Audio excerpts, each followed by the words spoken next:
এবং এই মামলার মেরিট নিয়েও প্রশ্ন তোলা যেতে পারে। কিন্তু এই বিচার কার্যটা সম্পন্ন হয়ে গিয়েছিল এবং ওনাকে শাস্তি দেওয়া অলরেডি হয়ে গিয়েছিল।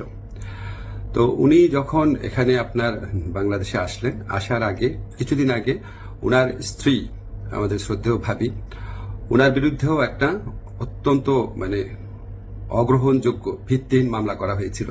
তো উনি সেই মামলাতে সাজা স্থগিত করে আপিল করার জন্য আবেদন করেছিলেন। এই আবেদন কিন্তু আইন মন্ত্রণালয় অর্থাৎ আমার কাছে আসে না, এটা যায় স্বরাষ্ট্র মন্ত্রণালয়ের কাছে।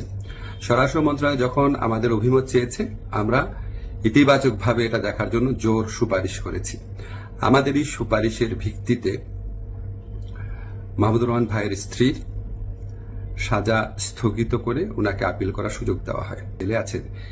এক্স্যাক্টলি এই মামলায় আরেকজন বরেণ্য সাংবাদিক শফিক রহমান, ওনারও সাজা হয়েছিল।